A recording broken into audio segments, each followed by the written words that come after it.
रामकृष्ण हरी बोलले. किती सुंदर सांगितलं माऊली.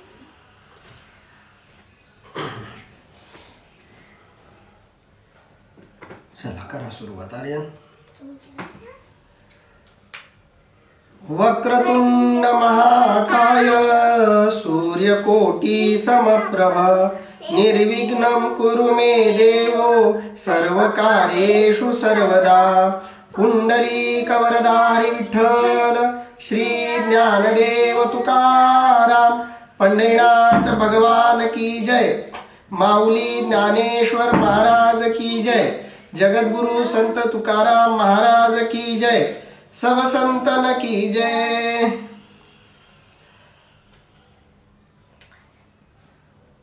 माऊली महावैष्णव ज्ञानोबारायांच्या परमश्रेष्ठ अशा ज्ञानेश्वरी ग्रंथाचं चिंतन करत आपण 3ऱ्या अध्यायातल्या 83 क्रमांकाच्या ओवीपर्यंत आलेलो आहोत.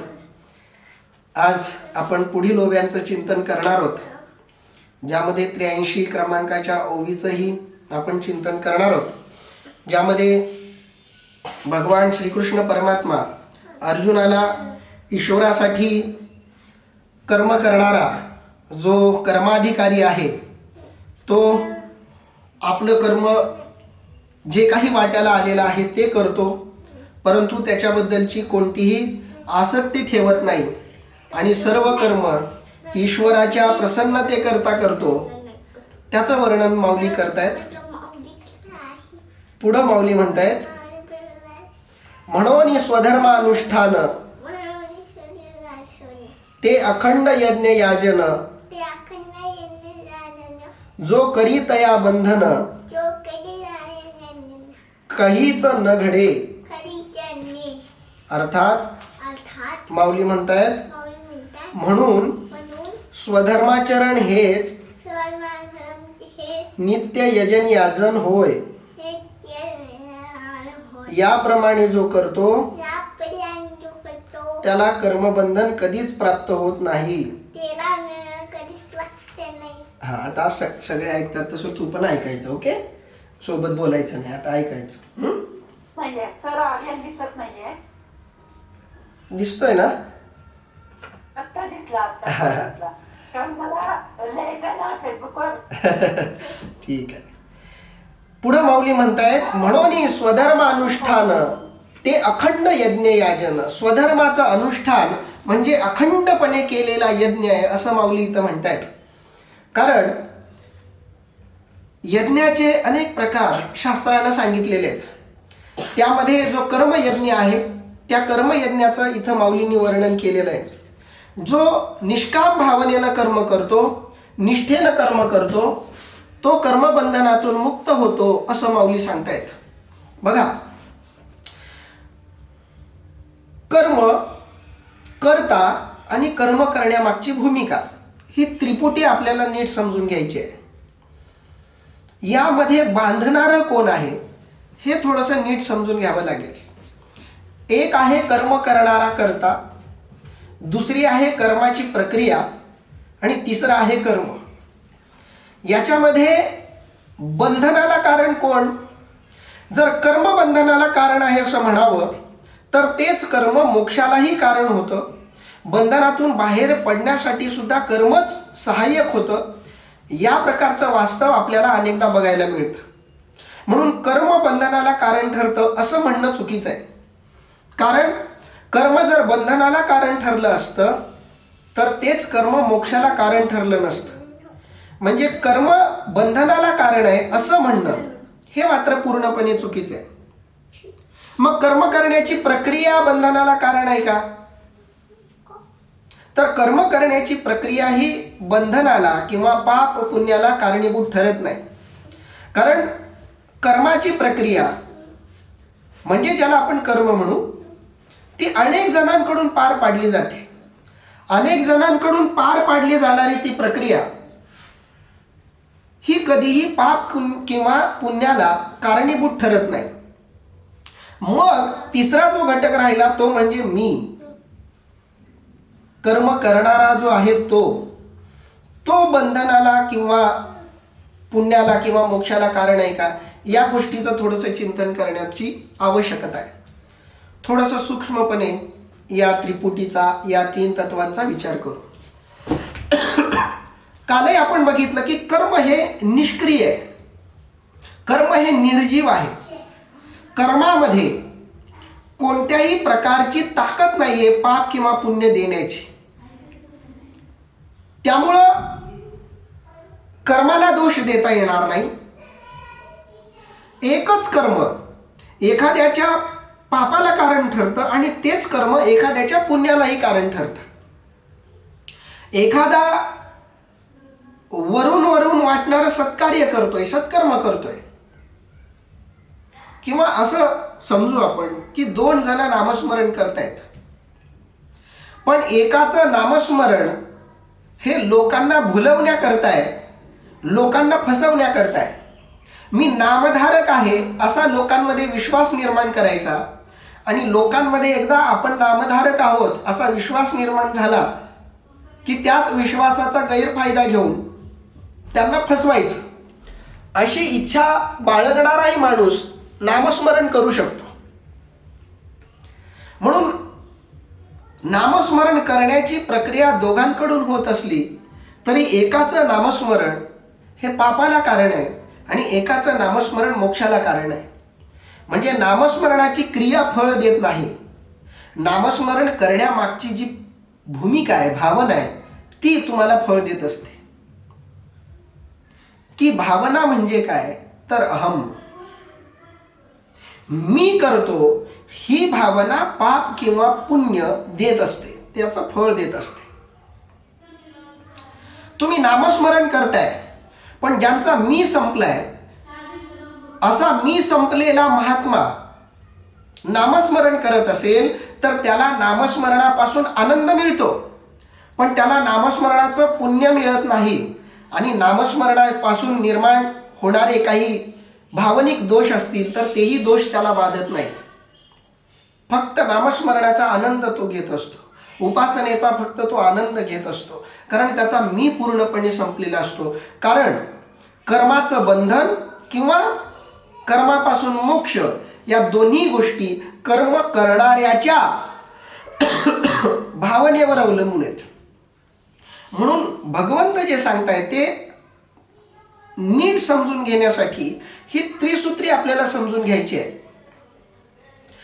कर्म करण्याच्या 2 परिस्थिती आहेत.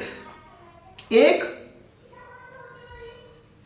अनिवार्यपणे वाट्याला आलेलं कर्म करून मोक्षापर्यंत जाण्यासाठी कर्माचा घेतलेला आधार, म्हणजे आपण त्याला म्हणू साधकाचा किंवा उपासकाचा तो मार्ग आहे.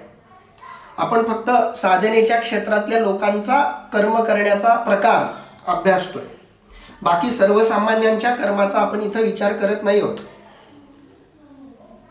2 प्रकारचं कर्म केलं जातं. एक उपासकांकडून केलं जातं की मी कर्म करतोय, का करतोय तर मागच्या जन्मातल्या काही इच्छा, वासना, आकांक्षांमुळं मला हा जन्म धारण करावा लागला.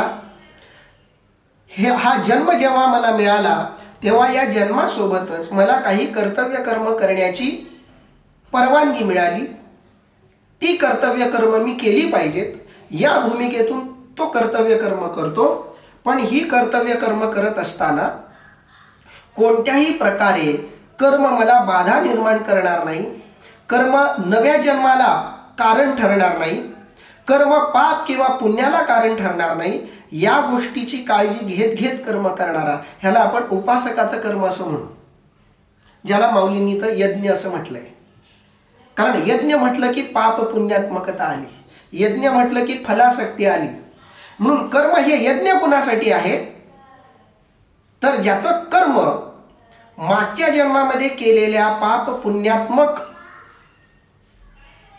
कर्माला कारण ठरलेलं आहे, त्या कर्माची परिपूर्ती करण्यासाठी केलेलं ते कर्म आहे. आणि म्हणून त्यानं ते कर्म यज्ञ म्हणून केलं, नैष्कर्म्य भावनेनं केलं. मी हे कर्म करतो ही भावना सोडून ते कर्म केलं तर ते कर्म यज्ञ ठरतं. कारण यज्ञ म्हटलं की आहुती आली. बघा, अखंड यज्ञ याजन असा शब्द वापरलाय माऊलींनी. अखंड यज्ञ येतो. यज्ञ म्हटलं की यज्ञामध्ये आहुती येतात. आपल्या ऋषीमुनींनी साधू संतांनी आपल्याला ज्या परंपरा घालून दिलेल्या आहेत त्या अतिशय सूक्ष्म आहेत, अर्थगर्भ आहेत, आशय संपन्न आहेत. पण त्या परंपरांमागचा तो आशय, तो विचार आपण विसरतो आणि आंधळेपणानं त्या परंपरा पाळायला लागतो. आंधळेपणानं पाळलेल्या परंपरा म्हणजेच अंधश्रद्धा आणि डोळसपणे पाळलेल्या परंपरा म्हणजे संस्कृतीचं जतन. संस्कृतीचं जतन म्हणजे संस्कृती जशीच्या तशी आंधळेपणानं पाळणं नव्हे. तुम्हाला संस्कृती पाळायची आहे, परंपरा पुढे न्यायची आहे, तर त्या परंपरेमागचा अर्थ तुम्ही पुढच्या पिढीला सांगितला पाहिजे. लग्नामध्ये वेगवेगळे विधी पूर्ण केले जातात. त्या प्रत्येक विधीला काहीतरी अर्थ आहे. कन्यादानाला अर्थ आहे, मंगलाष्टकांना अर्थ आहे, हळद लावताना म्हटल्या जाणाऱ्या श्लोकांना अर्थ आहे, ब्राह्मण जे मंत्र म्हणतात त्या प्रत्येक मंत्राला अर्थ आहे. आणि म्हणून आपण कोणताही मंत्र जेव्हा उच्चारू तेव्हा त्या मंत्रांचा अर्थ पुरोहिताला विचारला पाहिजे, मंत्रज्ञाला विचारला पाहिजे. जर तो अर्थ न विचारता तुम्ही तो मंत्र म्हणत असाल तर तुम्ही अंधश्रद्धा पाळताय. कारण तुम्ही काय बोलताय, का बोलताय हे तुम्हालाच कळत नाहीये. आणि म्हणून अशा आंधळ्या परंपरा अनेकदा घातक ठरतात. म्हणून परंपरा पाळताना त्या डोळसपणे पाळायला हव्यात. त्या परंपरा का पाळायच्या यामागचा कार्यकारणभाव संबंध समजून घ्यायला हवा. आणि कार्यकारणभाव समजून तुम्ही ती परंपरा पाळली तर तुम्हीही त्या परंपरेचे खरे पाईक ठरता. आणि अशाच लोकांना ती परंपरा दुसऱ्यांकडे देण्याचा अधिकार आहे. आणि म्हणून कर्म करताना ज्या पद्धतीचं आपण कर्म करतोय ते कर्म माझ्या आत्तापर्यंतच्या कर्माला कारण ठरलेली जी भावना आहे, ते जे पाप पुण्यात्मक कर्म आहे ते संपवण्यासाठी मी हे कर्म करतोय म्हणून ते करायचं आहे. आणि म्हणून यज्ञ असा शब्द इथं वापरलाय. कारण यज्ञ म्हटला की यज्ञकुंड आलं. यज्ञकुंडामध्ये आहुती द्यायची असते, समिधा वापरायच्या असतात. समिधा 2 प्रकारच्या असतात, एक सहज जळतील अशा आणि एक जळण्यासाठी कठीण असलेल्या, अशा 2 प्रकारच्या समिधा असतात. समिधा म्हणजे यज्ञकुंडामध्ये यज्ञ देवतेला म्हणजे अग्नीला समर्पित केल्या जाणाऱ्या वस्तू. त्यामध्ये तूप हा एक ज्वलनशील पदार्थ आहे, तो आपण यज्ञकुंडामध्ये टाकतो. कशासाठी? तर अग्नी प्रज्वलित राहावा याच्यासाठी. पण याच्याशिवाय त्याच्यामध्ये लाकडं टाकले जातात, वेगवेगळ्या वनस्पतींची खोडं म्हणा, फांद्या टाकल्या जातात, वेगवेगळ्या वनस्पतींची पानं टाकली जातात, त्याच्यामध्ये गहू, तांदूळ असे काही पदार्थ टाकले जातात. जेव्हा असे पदार्थ टाकले जातात यज्ञकुंडामध्ये तेव्हा यज्ञाची जी अग्नी आहे तो अग्नी थोडासा मंदा होतो. आणि म्हणून मध्ये मध्ये मग आपण तूप टाकतो की जेणेकरून तो अग्नी आणखी प्रज्वलित व्हावा. या 2 प्रकारच्या समिधा आपण यज्ञामध्ये टाकतो. तसं कर्म हा सुद्धा एक यज्ञ असं ज्या अर्थी माऊली म्हणतायत त्या अर्थी या कर्म यज्ञामध्ये एक समिधा टाकायची जी जळण्यासाठी कठीण आहे. ती समिधा म्हणजे आत्तापर्यंत केलेलं कर्म.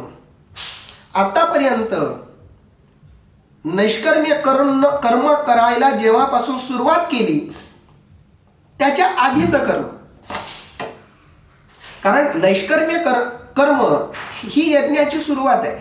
नैष्कर्म्य भावनेनं केलेलं कर्म, इंद्रिय निग्रह करून केलेलं कर्म, मीचा अहंकार संपवून केलेलं कर्म, हा कर्मयज्ञ आहे. पण हा कर्मयज्ञ सुरू करण्याच्या पूर्वी जे आपण कर्म केले ते कर्म जाळायला हवं. कारण आधीचं कर्म जाळल्याशिवाय आपल्याला जन्ममरण चुकवता येणार नाही. पाप किंवा पुण्य दोन्हीपैकी एक जरी शिल्लक असेल तरी आपल्याला ते भोगण्यासाठी जन्माला यावं लागेल, म्हणजे मोक्ष मिळणार नाही. म्हणून मोक्ष मिळवायचा असेल तर आधी आतापर्यंत केलेल्या पाप पुण्यात्मक कर्माला जाळावं लागेल. म्हणून आतापर्यंत केलेल्या पाप पुण्यात्मक कर्माला जाळण्यासाठी पुढचं सगळं कर्म नैष्कर्म्य भावनेनं करायचं आहे. म्हणून आतापर्यंत केलेली कर्म त्याचं पाप पुण्यात्मक फळ भोगायचं म्हणून हे कर्म करायचंय, या भावनेनं कर्म करायचंय. हा कर्म करण्याचा एक प्रकार. जो प्रकार उपासक पाळतात, साधक भक्त पाळतात. भक्तांची भक्ती करण्याची, साधना करण्याची जी सुरुवात आहे ती याच्यापासून होते. आणि म्हणून मागचं पाप पुण्य जाळण्यासाठी साधना.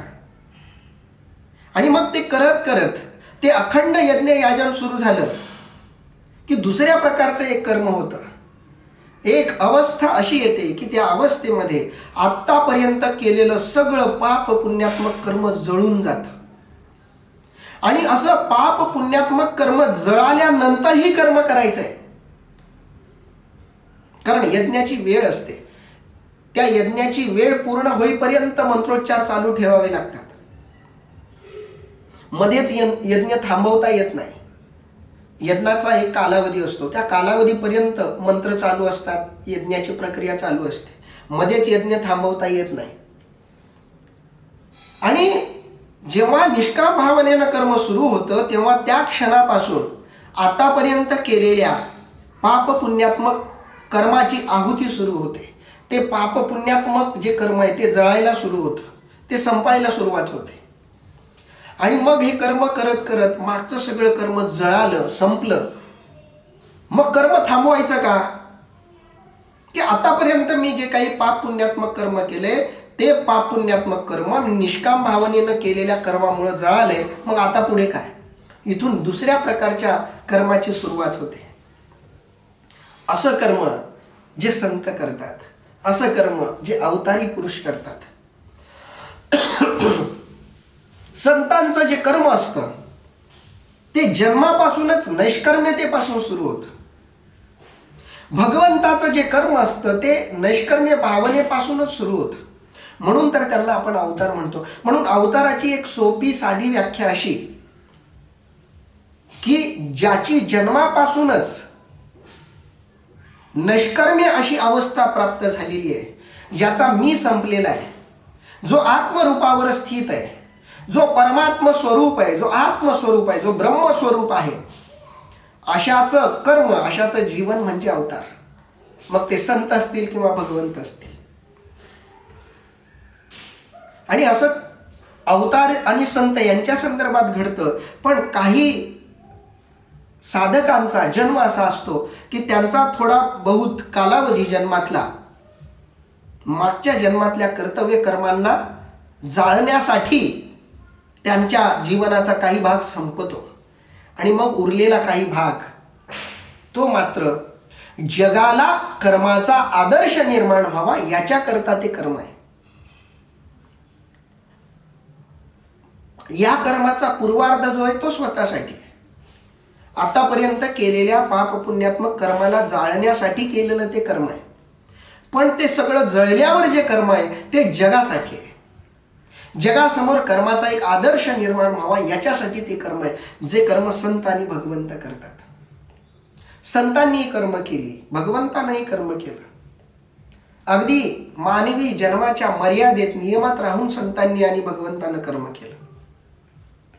कोणताही प्रकृतीचा नियम, लौकिक नियम, मृत्यूलोकाचा नियम संतांनी किंवा भगवंतांनी मोडलेला नाही. मोडण्याचा त्यांना अधिकार आहे. जिथं खूप अनिवार्यता वाटते तिथं तो नियम ते मोडूही शकतात. कारण शेवटी करता करविता तोच आहे. दिग्दर्शकाला वाटलं,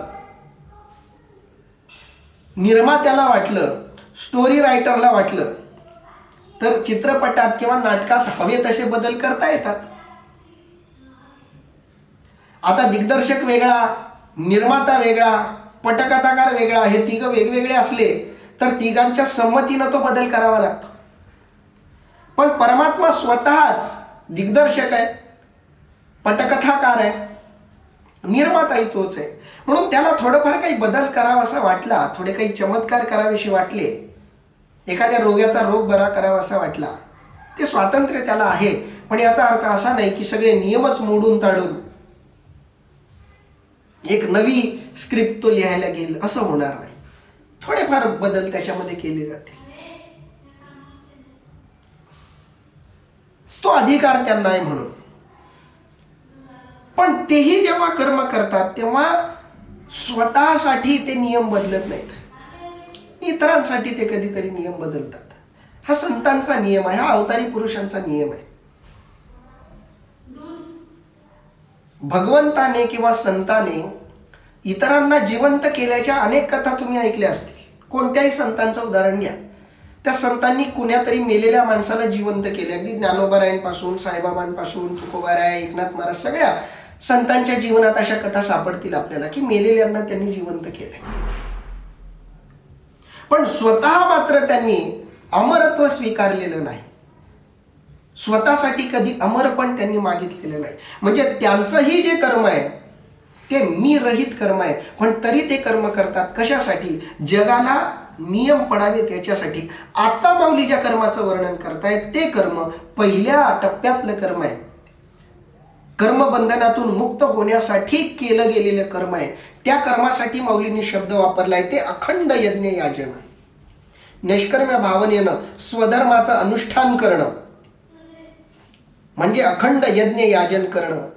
जो करी तया बंधन कहीच न घडे. आणि या भावनेनं जो कर्म करतो त्याला कर्माचं बंधन कधीच लागू पडत नाही. हा लोकू कर्मे बांधिला, जो परतंत्राभूत झाला तो नित्य यज्ञा ते चुकला म्हणून या.